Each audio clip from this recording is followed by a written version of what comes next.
Hello bookworms! Welcome again. This is Andre, your booktuber, and today we have another book review and we're going to talk about a sci-fi book, which is How High We Go in the Dark by Sequoia Nagamatsu. Before we start, don't forget, just the usual, subscribe, like the content, comment away if you've read this book already and you're keen to hear what I have to say. Otherwise, let's keep going. So, How High We Go in the Dark by Sequoia Nagamatsu is a novel that was published in 2022, so very recent. This book came up to me because I heard really good things about it. I have never read anything by Sequoia Nagamatsu, but from the reviews I got, I was very curious to read this book.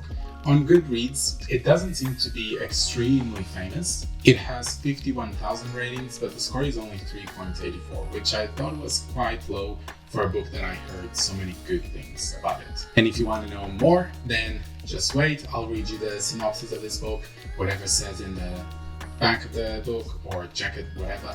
And if you don't want to hear anything about it, then skip to the timestamp that is floating around if you're completely allergic to spoilers. Otherwise, just stay and I'll read you the synopsis. Beginning in 2030, a grieving archaeologist arrives in the Arctic Circle to continue the work of his recently deceased daughter at the Batagaika crater, where researchers are studying long-buried secrets now revealed in melting permafrost, including the perfectly preserved remains of a girl who appears to have died of an ancient virus. Once unleashed, the Arctic plague will reshape life on Earth for generations to come, quickly traversing the globe, forcing humanity to devise a myriad of moving and inventive ways to embrace possibility in the face of tragedy. In a theme park designed for terminally ill children, a cynical employee falls in love with a mother desperate to hold on to her infected son. A heartbroken scientist searching for a cure finds a second chance at fatherhood when one of his test subjects, a pig, develops the capacity for human speech. A widowed painter and her teenage granddaughter embark on a cosmic quest to locate a new home planet. From funerary skyscrapers to hotels for the dead to interstellar starships, Sequoia Nagamatsu takes readers on a journey spanning continents, centuries, and even celestial bodies to tell a story about the resilience of the human spirit, our infinite capacity to dream, and the connective threads that tie us all together in the universe. Alright, now that we're back, after the synopsis, there's only two more things that I need to say before I jump into the categories. One of them is beware of the trigger warnings. There are quite a few trigger warnings for this book, so if you are a bit sensitive or if there are topics that you really do want to avoid, I recommend looking through these for this book and then deciding if you want to read them. Of course, I'm always in favor of people should read stuff that is confronting, but of course, if it physically or emotionally, psychologically hurts you, then maybe it's best to avoid. And the second thing I have to say is, this is a sci-fi book, but it's almost like an anthology of short stories. We have several episodic stories that we follow, but it's all within the same plot or the same narrative, or let's say the same timeline. And it's almost like World War Z. I don't know if you've read that book, but it's also spent with a war with zombies, and you would just follow different people across the world.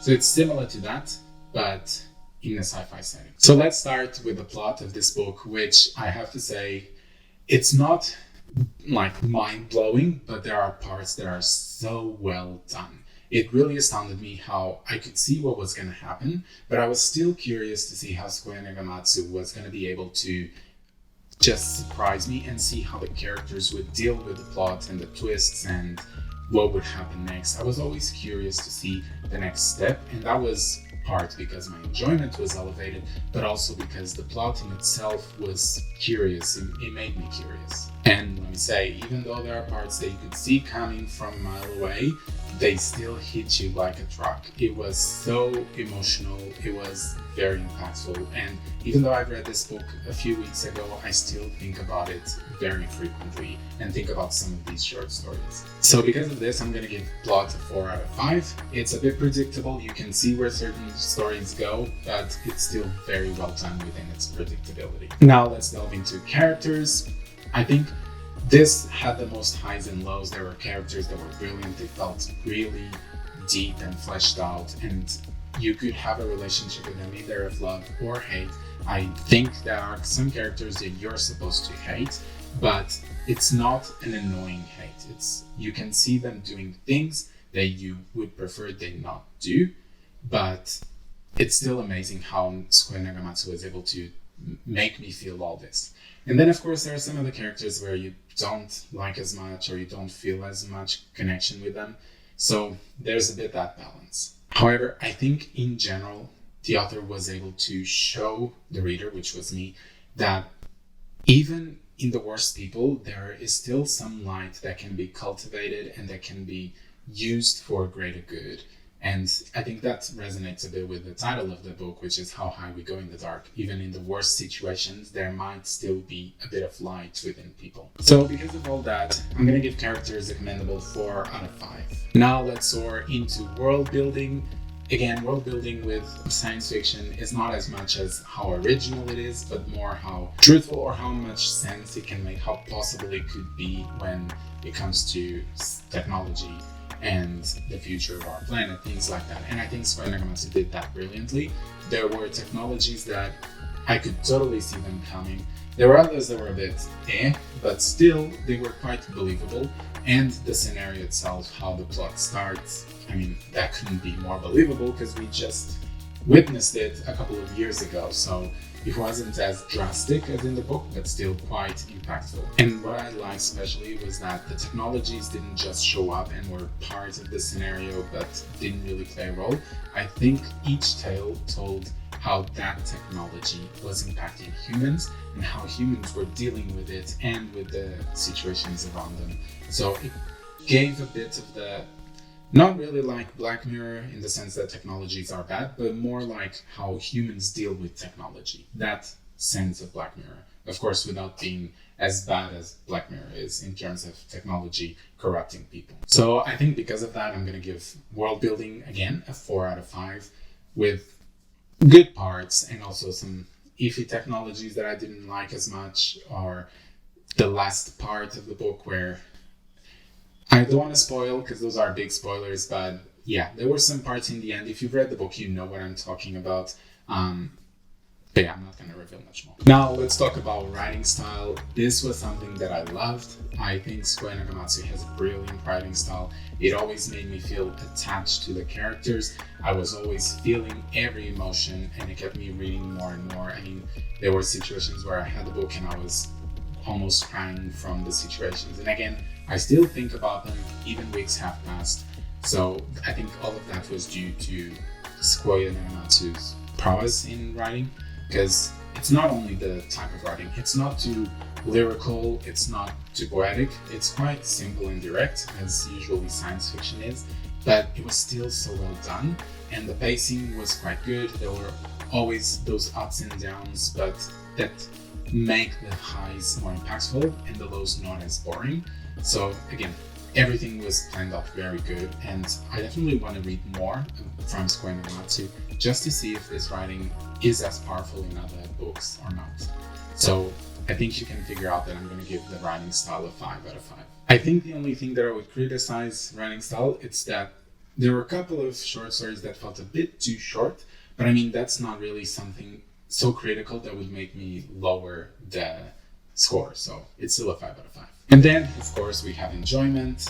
And I think you can guess what my score will be since this book has impacted me so much. But in terms of wanting to read it, this book was initially, I wasn't that keen. I was okay. I was enjoying the ride. But then, oh God, I was enjoying the ride. You'll understand that once you read it. But I was not enjoying that ride. But what I mean is, once that ride showed up, I was devouring the book and trying to read as much as I could. And that shows me that I was enjoying the book, even though the enjoyment was a sad enjoyment, if that makes sense. Either way, if you read the book, you'll understand it, because there's all these emotions that come from this book, and I read to feel those type of emotions because they're really good. And also, of course, the concepts, the characters, everything. So, of course, I'm going to give a 5 out of 5 for this category, and it shows that even though the plot, the characters, the world building are not perfect, my enjoyment of the book can be perfect if there is something that really grabs me. So now, as we tally up the scores for How High We Go in the Dark, we can see that Sequoia Nagamatsu took me by surprise. I mean, I was expecting that I may enjoy it, but I really, really enjoyed it. And so I'm definitely gonna try and read more by this author. And as you can see, it's somewhere around the screen. There's the score, which is 4 for plot, 4 for characters, 4 for world building, and then 5 for enjoyment and 5 for writing style. And that gives us a 4.4 out of 5. I think that's right. It is. And that shows, I don't know why on Goodreads this book only has 3.84. I definitely need to read some of the criticisms people have just to understand what they didn't like it. But then again, for me, definitely deserves more. At least a 4, if not above. So I think you should all go read it and rate it quite high so that we can elevate the score for this book. And one last thing that I want to mention, and I did mention already, is the title. I think it was so appropriate for this book. Once I finished it, I could totally understand the meaning of it. And yeah, it's just like I said, how even in the darkest times, there is still some light in people, and that can be cultivated and brought to something brighter and shinier. And yeah, I really love that. So tell me, what are your thoughts on this book? Have you read it? Have you not? If you haven't read it, are you curious to read it? And if you've read it, what would you rate it? Comment all of this down below. If you want to say spoilers, don't write right away. Just write first spoilers. Let people decide if they want to read it or not. And yeah, otherwise, if you're new, don't forget to subscribe, like the content, and I'll be seeing you very soon, okay? Adios.